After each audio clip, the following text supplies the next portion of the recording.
Right. Jim Brown career, 5.2 yards rushing. Yep. Does that compare favorably to Mostert? Today I would take Raheem Mostert. Yeah, Raheem Mostert's 4.9 last year, so I mean, he's the modern day Jim Brown. I'm going to hammer on that point. Nice job, Dolphins. Yeah, I mean, Mostert, and you get your kickoff returner back also. That's a good thing. Well, they better figure that thing out. Yeah. They better figure out the return. Who is there? You can't. I mean, you can. They did it last year. Swap return men all the time, but yeah. I don't think we're going to see Tyreek back there. We did.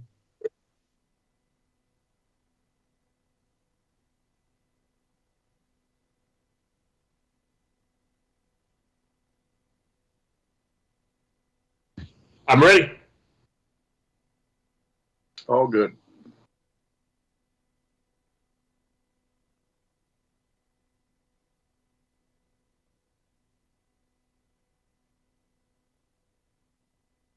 What's up, Dolphins fans? You got to be excited for what's going on in free agency. It's only day 2, but the Dolphins are off to a good start. I'm Chris Perkins, your Dolphins columnist. That's Dave Hyde, my son Sentinel columnist.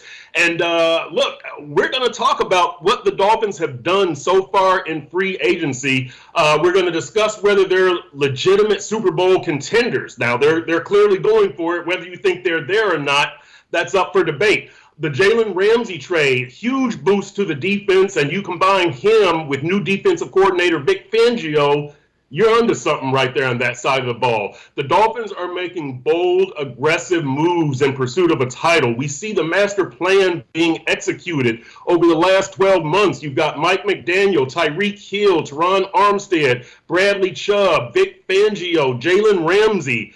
Don't discount restructuring those contracts also, which means they're doling out money right now so they can have money to go after other free agents.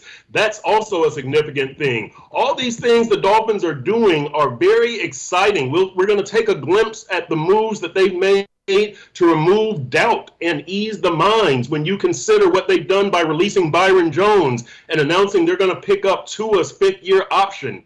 All these things very exciting for the Dolphins here in the offseason. Me and Dave Hyde are going to discuss them right now. Let's dive in. All right, Dave, so the Dolphins have made some exciting moves so far, right? Trading for cornerback Jalen Ramsey. They plan to sign quarterback Mike White. They plan to sign linebacker David Long. Mike White from the New York Jets. David Long, the linebacker, inside linebacker from Tennessee. And then today they announced they're going to re-sign running back Raheem Mostert. It's a very good start to free agency. I really like that Ramsey trade. That's the move that I like more than any of them. And I'll tell you why, Dave, because number one, you get a good set of corners, and number two, there's no assurance that Xavier Howard is going to be healthy in December. So if he's not, you've got somebody else back there to combine with Kader Kohu, and if you re-sign Nick Needham and the other people in the secondary, you combine him with Vic Fangio and his philosophy. I like the move. Your thoughts, Hyde, on Jalen Ramsey so far? Well, they got an all-pro cornerback. How could you not like that? It's a purchase, really, more than a trade. Okay, they basically bought his contract for a failed third-round pick and a third-round pick. Okay, I mean, it goes down officially as a trade, but anybody with common sense, okay, I agree. Look, the big star this offseason to me is Vic Fangio, the defensive coordinator. He's a star. Okay, he's as good as any defensive coordinator out there. Okay, and so when you bring him on, I'm sure there were assurances. Here's what I need to play. One of them must have been a cornerback. It's a little surprising to me, and this isn't a second guess or anything, but when Vic Fangio, when you look at his system, it's a lot of off. It's not press coverage. If you were to go with Brian Flores, press coverage, blitzing, Vic Fangio is almost the opposite, where it's off coverage and a lot of zones and rarely blitzing.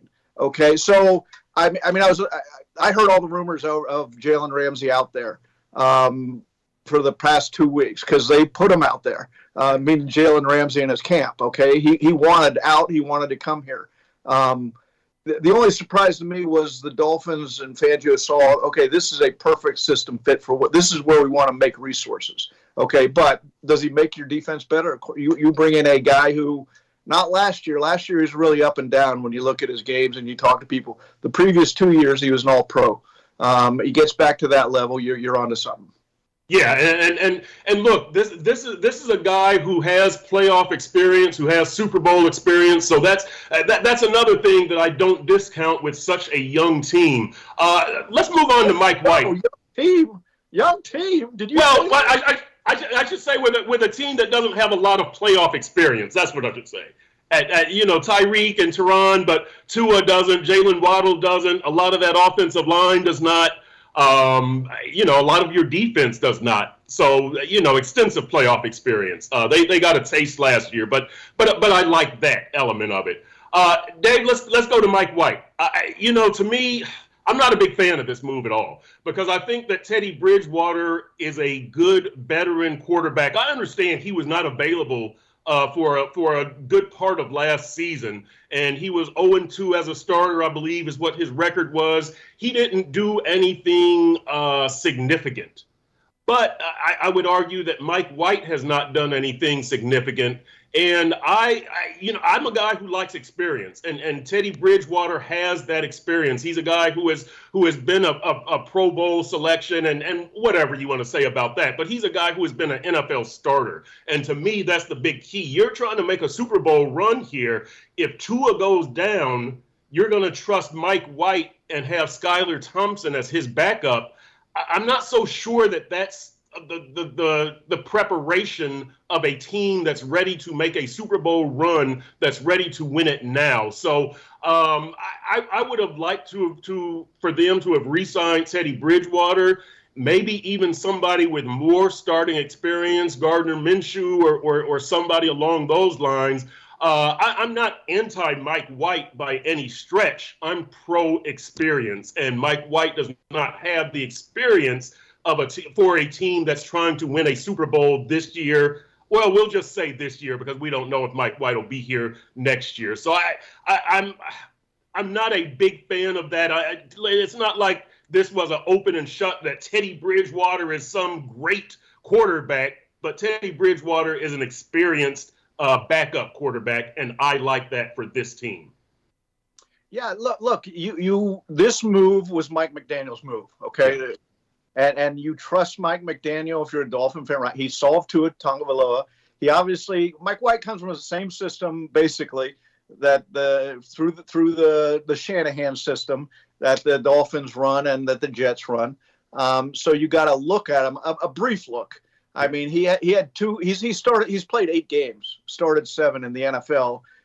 First 3 years, he wasn't even real. He didn't play at all. So I get you. I would have thought they would have got a more veteran quarterback.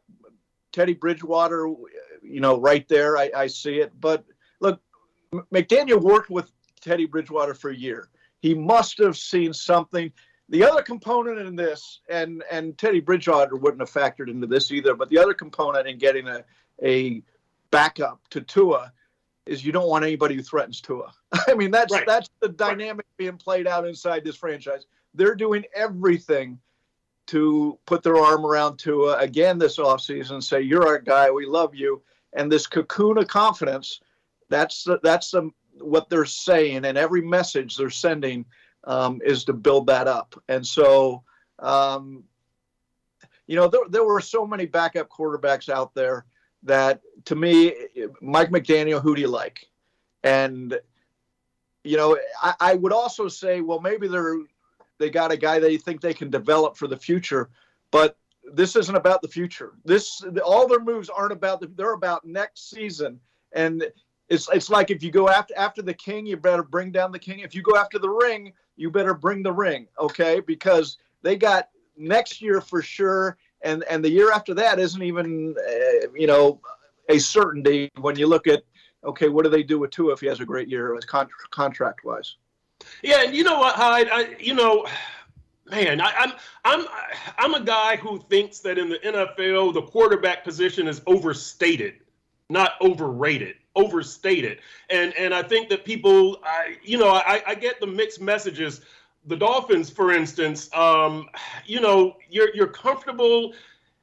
Your backup quarterback situation, you've gone the locals now with Jacoby Brissett from Dwyer High School, and Teddy Bridgewater from Miami Northwestern, and now you've got Mike White from University School. Broward, baby. They're bringing Broward. The backup quarterback situation hasn't really been good here since Matt Moore, right? Because I think then you go from Ryan Fitzpatrick and Josh Rosen, and then Tua to Ryan Wright, and so push back on that a little. Look, Jacoby Brissett. You look at his 11 games in Cleveland last year. He played pretty well. Okay, did he fit in this? It wasn't great here. It wasn't awful. It was a backup quarterback-ish. Okay, Teddy Bridgewater was as good a backup quarterback situation as there was in the NFL, and it didn't work out. I mean, that's where the Dolphins were legitimately, when they complained about injuries and all that. That and cornerback, Teddy and cornerback, they have a legitimate. Okay, we got hit with injuries. So I don't think the quarterback situation has been bad. I mean, it hasn't been good. It hasn't been stable. And here's my point to this, though, that you've got a quarterback such as Tua, who is an injury risk, we'll say, right? So I would think you would want the best backup quarterback. It's fact. He's an injury risk. Well, I didn't want to use the concussion-prone label. I'm just going to say injury risk to take in the 2021 season as well, and college. I'm not going to limit it to concussions. But anyway, you would want a veteran backup. And then, I don't understand how teams value the quarterback position so greatly, but then you're willing to go into a playoff game without a number 3. Like the Dolphins, you were willing to have Cedric Wilson serve as a number 3 emergency quarterback down the stretch when you're trying to make the playoffs. San Francisco is having Christian McCaffrey in a playoff game. So, to me, I would want to strengthen the position as much as possible all down the line if it's that important. If it's the number 1 position in the game, have it as strong as possible. I'm not sure that's what happened with this move. So, well, what the NFL needs to do is allow a third quarterback to be put on the game day roster. I mean, they used to do that. Bring it back. Very simple. And then you don't get into embarrassing situations like this San Francisco game, and everybody, but I don't think you can overstate the quarterback position in today's game. Well, then what are you doing having Cedric Wilson as your number 3 and Christian McCaffrey? Like, it is overstated then, right? I mean, if it's so important, how can you have a non-quarterback taking over in a playoff game? Like, well, we're criticizing the rule. I agree. That they need to change that rule. Yeah, well, I'm actually criticizing the approach to the game. Like, if it's that important, have a number 3 instead of a number 5 wide receiver. Rather than having a 6th linebacker or 5th linebacker, or for the Dolphins a 4th tight end last year, put the third quarter. I agree completely with that, Perk. Okay. Right. All right, Dave. So let's 2 more moves. David Long, inside linebacker, looks like a Landon Roberts probably won't be back. David Long is a guy who made 12 starts for Tennessee last year. Good 3-down linebacker, 86 tackles, 2 interceptions, 4 interceptions the last 2 years. He's a guy who has had some hamstring issues, but is a 3-down linebacker, can cover, which is something that the Dolphins needed. You lose your leading tackler in a Landon Roberts, 107 tackles. I believe Jerome Baker was second with 100 tackles. And you're losing a guy with Super Bowl experience, playoff experience, and a team captain. But David Long is a young, athletic guy. The price is not an issue on either a Landon Roberts or David Long. I like a Landon Roberts personally, but David Long seems more athletic, and this seems to be a good move. I have no problem with it. Do you have thoughts on that? And then Raheem Mostert coming back at running back 891 yards, also a kickoff returner. He was your leading rusher, had the knee injury in 2021, no major problems last year. Somebody who knows the Mike McDaniel offense from San Francisco. I like that move. I probably would have liked to have seen an upgrade. You know me, if Derrick Henry's available, I'm getting him and giving him the rock 50 times a game. But David Long and Raheem Mostert, your thoughts, Hyde? Good signings. I mean, look, this gets back to, let's go to the linebacker, David Long. Vic Fangio, he plays 2 inside linebackers. That's his system. They had to get 2 inside linebackers that fit his system. Okay, and they don't have to be big names. I mean, he's had Patrick Willis in San Francisco. He had Roquan Smith with Chicago. But in Denver, when they were 3 years top 10 defense, his linebackers were Josie Jewell and Alexander Johnson, who they aren't household name. They were good players. When you look at Pro Football Focus, ranked him top 10 linebackers those years. So he gets guys who fit his system, and they're productive. And I, again, you're going to trust. You see David Long's productivity. You see also he's got some, I believe, hamstring issues the last 2 years. Get those under control. The last thing the Dolphins really need is more injuries. And then Raheem Mostert, perfect guys. He fits this offense. He's very productive last year in the offense. 4.9 yards, 800 plus yards rushing. That's what this offense calls for. What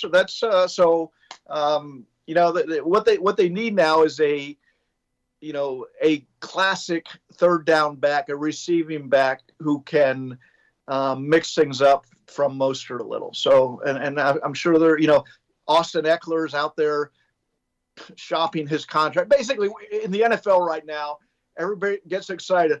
Oh my God, Darius Slay! He might come in. What agents are doing? What team guys are trying to redo contracts, and sometimes teams say, "Go out there and see if you can get someone to do our work. Have them redo it. Right. We'll look at it, and then we'll bring you back, or we won't bring you back." And that's what's playing out. It doesn't mean these guys they're all going to be shifting teams or anything like that. But this is this time of year when players do that. Right, and teams in the Lamar Jackson case. But let's not digress. By the way, nice outfit there, Dave Hyde. The blue shirt and the black sports coat. I like that. The Dolphins also brought back Duke Riley as a backup inside linebacker special teams guy. Last thing I'll ask you, Hyde, to put a bow on segment 1 here. Are the Dolphins bringing back too many of their own players? I know it's only day 2. We're not even through. We're halfway through day 2. So take this with a grain of salt. But I worried about that at the start of free agency way back two and a half days ago, that they might bring back too many of their own players. Right now, they've got a good mix. I like Riley coming back. I like Mostert coming back. I would have liked to have seen Bridgewater come back, but whatever. I think they're off to a good start is what I'll say. If they bring back Austin Jackson with no legitimate, this guy's better competition, then I would agree with you. They're bringing back many other guys. But I think they're bringing back the right guys. And they're going out and they're getting fresh guys, right, too. They're going out. Look at Jalen Ramsey and David Long and Mike White. They're changing the roster in places it needs to that will help them. Right, which is key because, again, this was a 9-8 team that lost their wild card game. You can't freeze time at 8-3. They ended up being a 9-8 team, so change is needed. See, the hard thing in free agency is to measure is, are they getting guys? Are they getting good? Or are they getting good players who fit their system? Okay, and that's the mistake a lot of teams make in free agency. In addition to, I'm always leery of guys who say, "Oh, I want to play in Miami. I want to play in Miami," because half the league lives here, and when they say they want to play in Miami, they want to play in Miami. Okay, they don't necessarily want to. They're not thinking of their NFL career in the way that you want them to, and that goes for every sport. Every GM who's been here, I've talked to, talks about you got to be careful who you bring here. Okay, and so when people say, "Oh yeah, I want to go to Miami," I'm like, "Well, let's put the brakes on that one a little here." So, but you trust Vic Fangio's getting guys who fit his system and that he wants, because he's the best. Okay, so, and you trust Mike McDaniel, knows this offense, went through the quarterbacks, and is getting the guy who he likes. Yep, I agree. I agree. And let's migrate on over to segment 2 here. And what really the question here is, do you think the Dolphins have a major free agency move coming? We're going to count Jalen Ramsey as a trade, okay? So just for the purposes of this conversation, we're going to say a major free agency. Right? We're doing semantics, okay? There you go, Hyde. That's it. We got to discuss stuff here, because or else the segment's dead. We just say Jalen Ramsey and we move on. So we got to create something here. Well, but listen. I mean, perhaps linebacker Bobby Wagner from the Rams, who is probably going to be released tomorrow in a cost-cutting move. And the reason that this is a legit question is because this is a foot-to-the-floor Miami Dolphins franchise right now, right? You consider they got Bradley Chubb last year at the trade deadline, and he's essentially their first-round pick this year, right? You gave up a first-round pick for him. You lost one with the Tom Brady thing, and you had to, and this was the other. So, you can say that you got Big Fangio. He's more than their first-round pick because his contract. He's about 2 or 3 high draft picks. Okay, when you look at the contract that comes with them, you're not the first-round picks. You're getting the low contract. That's the wide teams. Bradley Chubb signed what, $120 million contract? Yeah. I forget off the top of my head how much is guaranteed, but I mean, that's why Denver let him go. They didn't want to sign him to a new deal. So. Yep. So do you think there's another major free agency move coming? And look, you do, I guess maybe running back, but you got Mostert back. Left guard wouldn't be a major move, but that's a need. Right tackle could be a major move. It's a need. You got cornerback. Is there another major move that's out there that you think would be something that the Dolphins would be interested in? God, I mean, how many more? They got to start filling in some spaces here, right? Right. I mean, major move. For instance, Wagner. Right. Right.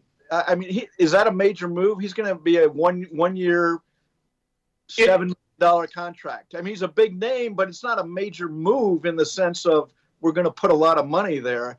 He's middle linebacker, aging. I don't think if they get him, it wouldn't be a huge money deal, like a Jalen Ramsey or something like that. The right tackles. Look, they need a right tackle. Okay, mm-hmm. They need a right tackle at the very least to step up, and unless if Austin Jackson takes a major step forward, maybe he's the right tackle. But you got to go out thinking we got to get a guy who can play right, and then we got to get a good swing tackle too, because the best on the market. Because Teron Armstead's going to miss 5 games. He's going to miss a third of the plays if most of his career is. You just got to count on that, and if it's any less than that, you're lucky. Okay, so. Major moves. I think they have some smart moves left in them. They got to do. They just have to do these moves. Yeah, and look, and when you talk about you've got to fill in. I think you're right. And look, at tackle, I would be fine with bringing Austin Jackson back and bringing Brandon Shell back. But I would. But that's at right tackle. That's it. No, I would. Brandon Shell is a good backup, but you need a backup for Teron Armstead, because I look at it like this, that among the 3 guys and you can look at the start of last year with this team, I said there was going to be a learning curve with Mike McDaniel, and you had to worry about the health of 3 people, Tua, Teron, and Xavier. And in December, you saw those health issues crop up, and really before then, but in December they were also an issue. You did something at quarterback, right? You got Mike White. You did something at corner. You got Jalen Ramsey, that kind of helps if Xavier has some issues. But now left tackle, as you say, you've got to do something at backup left tackle. That will not be a major free agency move, but it would be a key free agency move. And look, I think David Long, that's not major, but it's key. So, maybe I should have said another key free agency move coming. Maybe that would be more accurate. Look, I talked to a scout who gave me a few right tackle names. Kevin Beecham of Arizona. Right. He's a right tackle. He's productive. He's a veteran. He grades better than his contract. He's a value. So that'd be one guy. Las Vegas, Jermaine Eluminor. I'm sure I'm butchering his name. Right. But he's a career swing tackle who played right tackle last year. And then there's another swing tackle, Cameron Fleming, out there. There you go. Those, and they aren't big buys. Right. Okay, they're value buys. They're insurance in some regards for what you got going on the offensive line. But you don't want to go into a season again where, when Teron Armstead goes down, the whole offensive line, the whole play is deflated, and quarterbacks are running for life. Two only played a game and a half without Teron Armstead last year. It was the backup quarterbacks who were running for their lives for the most part when he was out of the game. So you can't have that situation again. And look, they know that. That's simple calculus of football, putting together a roster. How good do you feel about Teron, Tua, and Xavier's health? Because I don't feel better about it I feel worse this year about it than I did last year, because Teron and X have more years on them. Tua's thing wasn't a wear and tear, but you still have to worry every hit that he takes. Is that going to be the one where the spotter says, he needs to sit out, and then who knows what happens from there?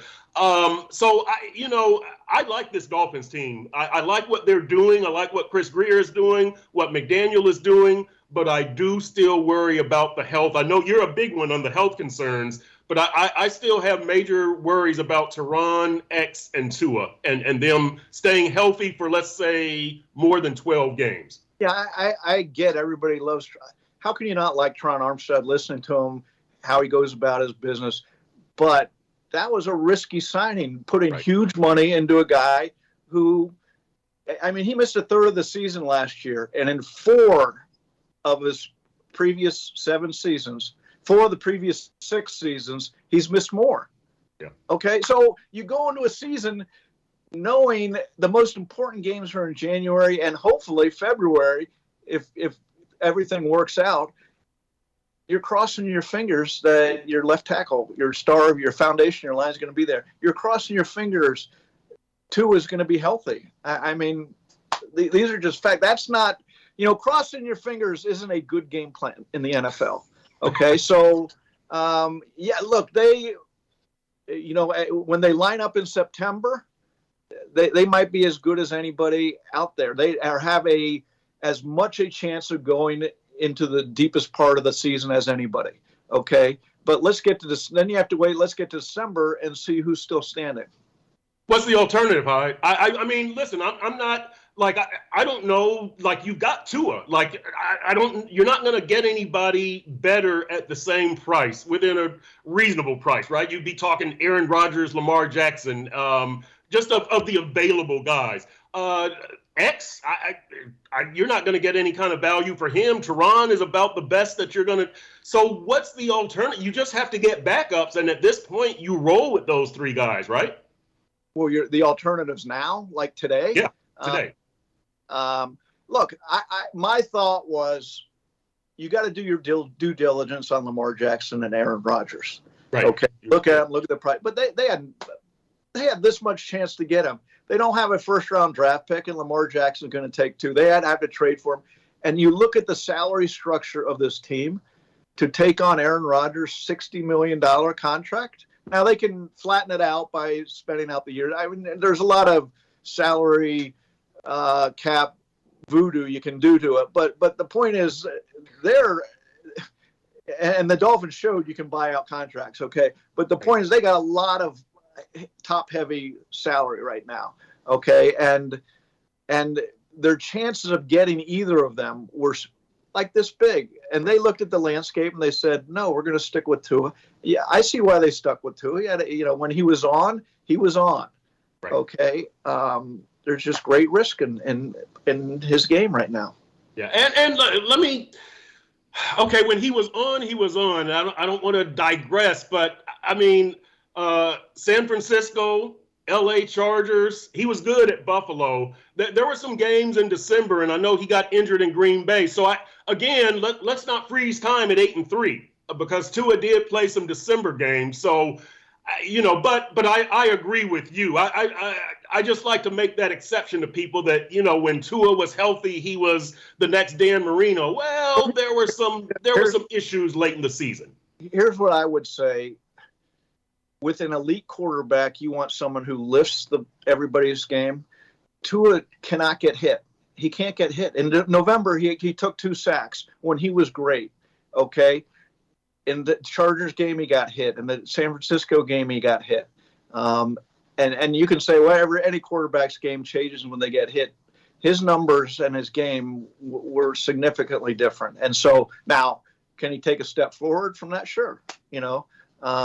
But there's also that big risk of concussions out there that either gets put to rest to somewhat next year and he has a big year, or, if it happens again next season, they're looking for a quarterback. Yeah. It's look, I like what they've done with Tua, taking the jiu-jitsu and kind of not bringing in a Baker Mayfield who might be a backup, who challenges or voices that he wants to be a starter and all that. But yeah, we've got to see Tua stay healthy. That's like the big thing of his whole era as quarterback, right? He's got to first show that he can stay healthy, and then we can get to what he could do over a 17-game plus projection. Hyde, let's go here to segment 3. And look, here's something that I like to point out. The Dolphins are comfortable doing this new style of NFL business, right? The NFL is kind of taking the LA Rams model of blank those picks, right? That it's an NBA that you win with veterans.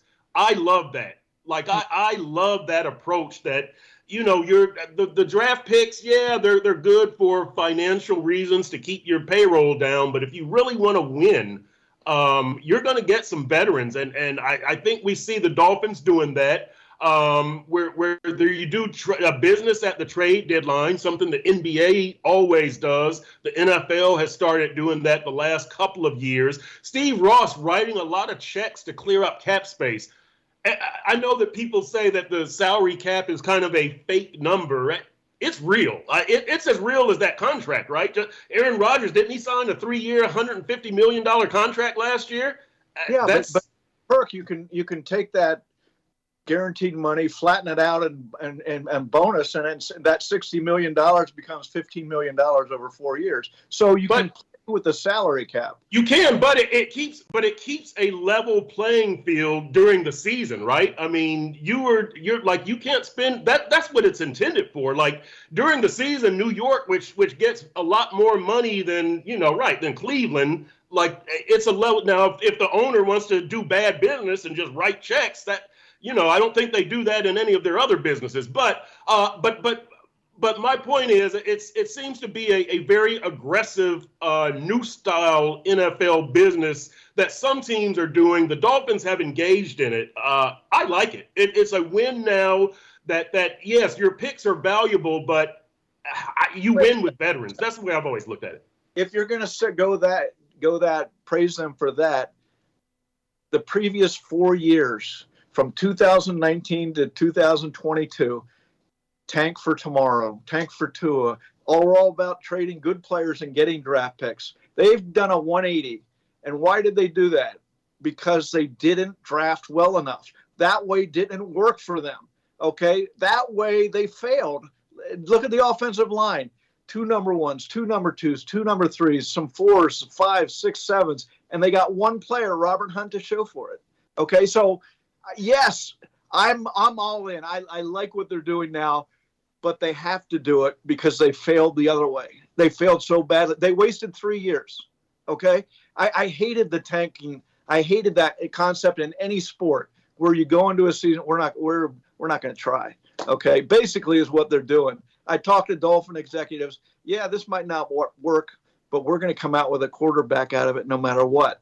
Okay, we'll get that franchise quarterback. We'll get young talent around them, and that way just didn't work. And so this is at some point they looked up and they said, we don't have a good enough team. We haven't drafted well enough.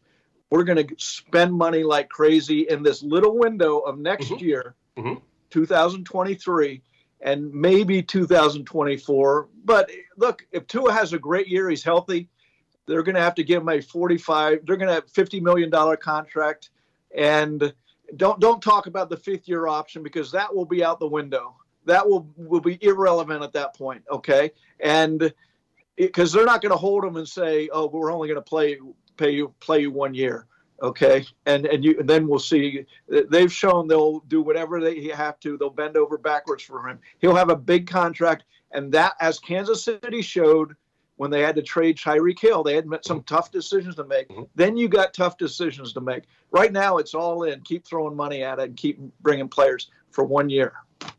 That's why it's smart. Because, listen, right, teams like Cincinnati and Buffalo, they're going to start losing players. Philadelphia from their defense. When you have success and you don't win the Super Bowl in that whatever window, the Rams did it. They won the Super Bowl. Now that thing's being broken up. If I'm a Rams fan, that's the way it goes. Who cares? I got my title. But if I'm a Cincinnati fan or a Buffalo fan, I'm looking a little warily. I'm not scared. I'm not scared at all. But I'm looking and going, yeah, we need to get this thing done because teams, the draft. City. What's that? What about Kansas City? Well, Kansas City's got 2 titles, and Philadelphia has got a title, right? So, if the Rams have a title, to me, it's worth it. If this isn't the '97 Marlins, right? We're not talking about that, but I am talking about listen. The draft and develop works if you have like a 4-year plan. The Dolphins don't have a 4-year plan. Those picks have to. If you're a smart organization, it works. It works if you draft well. If you're Kansas City, look at Kansas City. New England did it for 17 years with Tom Brady, right? You get your franchise quarterback, and you just keep rebuilding around them. Kansas City did it for 17 years. New England did. Kansas City's done it for 5 years now, and they have multiple draft. They have the Dolphins draft basically of between last year and this year. They have a full Dolphins draft. Okay, and so they should be able to keep going if they're smart. It's difficult to do. But teams do that. Those are the smart franchises. The Rams way is a all-in. Let's go. Because we have this real small window to win, and we know that. Okay. I would rather, I'd rather do sustainability, but the Dolphins can't do that right now. I agree. It's a smart plan given the factors they're facing. Dave, not many teams can do that sustainability thing. It takes too long. You have to be so smart for so many years that it's very hard. It's like getting the franchise quarterback. It's like getting the Mahomes or the Brady. Everybody tries. Yeah, you can try to draft and develop, but you're going to look up in 3 years, and this first round pick got injured. This one didn't pan out. Yet maybe 1 of 4 panned out, and now where are you? Now you're stuck in the mud. And so I'm a guy who, look, you know me, I don't like trading the unknown for the known. That's why I was so against the Laramie Tunsil trade at the start, because I know what Laramie Tunsil is. I don't know what the heck these draft picks are going to turn out to be. Like, I hate trading the unknown for the known. Give me the known, right?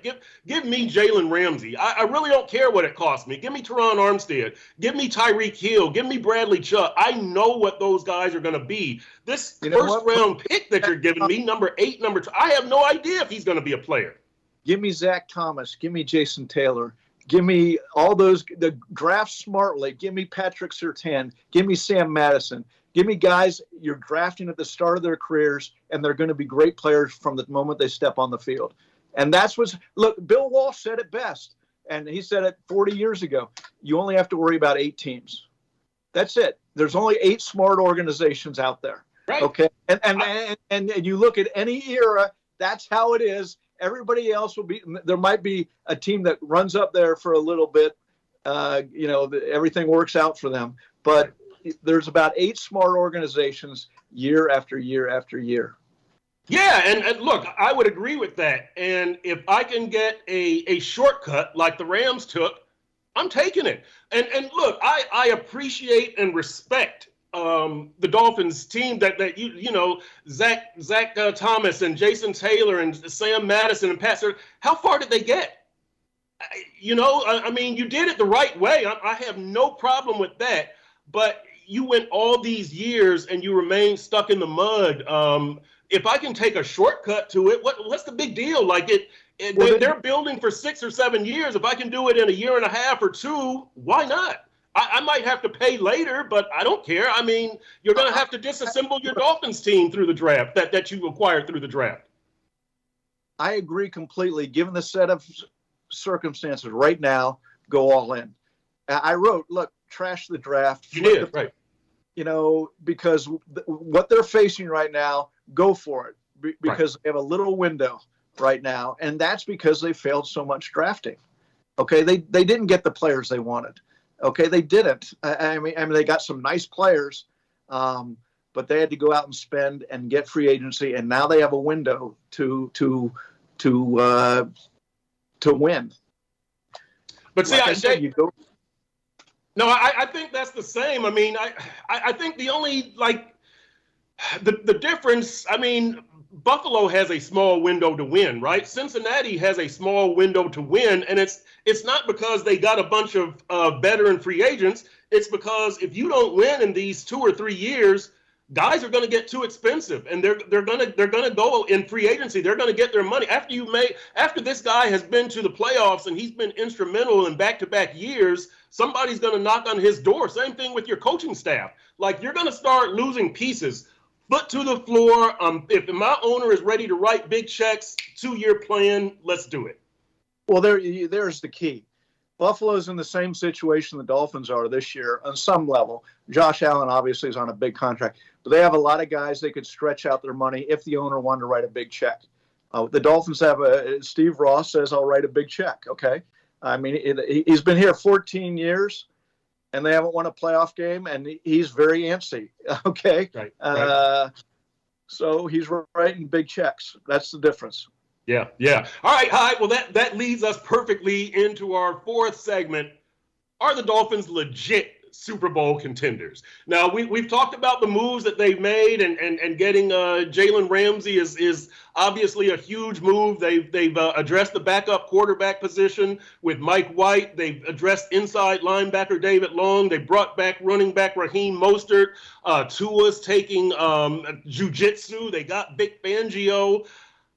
To me, no, they're not yet in the Super Bowl conversation. I need to see more from the 2 guys who need to make the biggest jump, and that's Mike McDaniel and Tua. And now I know I'm not going to see that till September at the earliest, right? We aren't going to know in OTAs or training camp, but that's kind of how I look at it. That I'm not freezing history at 8-3. I'm looking at a 9-8 team that lost 6 of its last 7 games, including 5 in a row at one point, and an offense that was rolling, averaging 30 points per game against Detroit and Chicago and Houston and Cleveland. But then when it comes to San Francisco and the Chargers, you're scoring 17 and you're blaming the defense. No. So they're up there. I don't think that they're up there right now with Buffalo. I think they're close to Buffalo, but they're not there with Cincinnati, Kansas City. If the Jets get Aaron Rodgers, I don't know. We'll discuss that when they get Aaron Rodgers. But right now, I need to see a couple of other moves to consider them legit Super Bowl contenders. That's kind of how I look at it right now. Well, I'm assuming they're going to get a right tackle.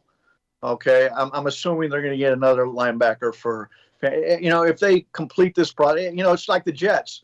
I'm assuming they're going to get Aaron Rodgers right now. Some things, we have to wait until the pitcher fills in a little. But if it fills in the way I would expect, yeah, they and 6 or 7 other teams in the AFC are legit Super Bowl contenders. I mean, I'm not saying they're any better than Kansas City or the Jets if they get Aaron Rodgers, or you can go down the list of teams that are out there. Are the Ravens if they get Lamar Jackson back? But this will be the most talent on a Dolphins team. I'd probably have to go back to the 80s, right? To in the early to mid 80s to say there's more talent. Now, will it come together? They're spending a lot of money on guys, and as we know, some work out, some don't. Sometimes you pay a guy and he stays who he was and is very productive. Sometimes that's his career achievement, and he says, okay. But you're crossing your fingers. Armstead's health, Tua's health. There's a lot of factors that go into a normal run in the NFL has injuries. And now you come in with guys who have injury histories, and that's added risk. But I think I like the moves they made. They're adding talent. Vic Fangio, I cannot say enough about what that will mean to the team and how he could help this season. So I think they're right up there with 6, 7 other teams as contenders. Yeah, look, let me be clear. I'm very excited. Like I've written, I'm excited about what the Dolphins are doing, about the approach that they're taking, and I think fans should be incredibly excited, incredibly encouraged, because I agree with you. Most talent they've had in 30, 40 years. I like the way things are stacking up for this team, and I really, really like the approach that they're taking. It's an aggressive approach. It's a win now approach. It's an approach that we haven't seen for a long time. It's usually kind of been the Dolphins. Well, wait till we get this. Wait till we get this. This team. You know what it is? It's a no excuse approach. Okay, they have no excuses right now. Okay, right. And they've taken them all off the board. Okay, we're not waiting for tomorrow. We're not building the dress. We're not waiting for this guy to grow up. No excuses. You go win. Right. And I absolutely love that. Even the part where Chris Greer says, we're not letting the injury thing slow us down. It's a caution sign. It's not necessarily a stop sign. That's scary. But look, there's going to be risk when you have that go for it attitude, when you're all in. I love that the Dolphins are all in right now. But I do think that there are a lot of questions that here halfway through, day 2 of free agency still need to be answered. And so I don't have them as Super Bowl contenders at this point, but they're right there. I mean, the aggressive action I absolutely love. And if I'm a Dolphins fan, I'm really excited about what's going on right now. So yeah. So Hyde, where do you see the off season taking us? Again, you say right tackle. Do you see any other significant move? Running back? Is there going to be anything else there? Do you like the improvement? Can they basically just fill in small things, or do you have to get that right tackle? You can't go with Austin Jackson and Brandon Shell. You have to go out and get outside competition. Yes. Yes. I'm not discounting the possibility. We've seen it, especially among offensive linemen, takes steps forward as their career goes on and become legitimate players. That could happen to Austin Jackson. I'm not in a season where everything is riding on. I'm not trusting that's going to happen. I cannot trust he's going to be the player that they've trying to talk him into being, saying how great he is, how well he looks. I saw him play last year before he got hurt, and I didn't see it. So yes, I'd go out and get a right tackle, and I'd say, Austin Jackson, go beat that guy for the job. Okay, I'd get a swing tackle because you got to have someone insurance for Armstead. Here's another question: Jason Sanders. He's 81% last year, career 82.9. There are 3 free agents who kicked over 90% last year, who have made consistently field goals 50 yards. Do you replace him? I would certainly, especially the way the special teams were last year. that would be on the table to Danny Crossman. Okay, you go out, tell me what you think, and Greer and his staff will look at all the numbers. With kicking, there's a lot of factors, Right. indoors, outdoors, all that stuff. But that's certainly a place you could upgrade. Then there's a lot. Third run, Trent Sherfield, I would re-sign him in a second because of things he did. So there's a lot of smaller moves to be made. Oh, tight end. It's going to be an inline tight end. It's not going to be. They're not looking for a $10 million a year, 50 reception guy. They just got rid of that guy, right? Or they're going to let that guy go, Mike Gesicki. So how significant is tight end? You've got Durham Smite as an inline blocking tight end. You need at least one more Durham Smite. Is that a significant addition, or is that a top tier remaining hole to fill?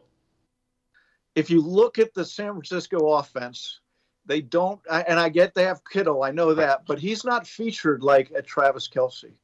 Okay, right. He's not held out like, okay, we're going to go to him all. He makes big plays, but it's within the offense. So talking to people, this offense doesn't feature a tight end. Now, we don't know what Mike McDaniel thinks. Okay, we know he didn't like a purely receiving tight end in Mike Gesicki. That was pretty obvious. Right. Okay, to everybody. Okay, if they want a blocker and a receiver, and they want to pay, Dalton Schultz, the Dallas tight ends out there. He last year, Pro Football Focus, George Kittle was ranked 11th as a run blocker. Schultz was 14th. Both are good receivers. So, but you're going to pay. That's top of the line market. Do they want to do that? Do they have the means to do that? I don't think I'm not sure Mike McDaniel really cares about fixing the tight end in the manner that we talk about. Oh, they need a productive. They need a guy a system fit who makes catches once in a while. I think we're going to find out. Yeah. And and just to, put a bow on the Super Bowl contender thing, I would have felt better if they'd have gotten a better top line running back, and things aren't over. But I would like to see a workhorse running back. I would like to have seen a better backup quarterback. But Perkins is running backs. Perkins is running. We were talking before the show. Bring back Jim Brown. Now, I will say they can't be 31st in run attempts again last year. So maybe it's more, Mike McDaniel. Yeah, that you have to sit back in the offseason and say, okay, how can we help this offense? And that would be one route, to run a little more. Yeah. And I'm a passing offense guy, but you can't have a glaring lopsided weakness. There has to be some balance in the attack. Right. So, all right. Well, we'll see what happens, Hyde. So you say they're legit Super Bowl contenders now. I say they're a little bit away. But look, if you're a Dolphins fan, you've got to be excited. You've got to be happy about what's going on this offseason, because there's big things that have been happening for the last 12 months. And in the next 12 months, we expect bigger things from this Dolphins team. So that's it for this edition of Dolphins Deep Dive. That's your boy Hyde. I'm your boy Perk. Tune in again. I think we'll be on perhaps next Tuesday, but definitely 2 Tuesdays from now at noon. SunSentinel.com. We'll see you then.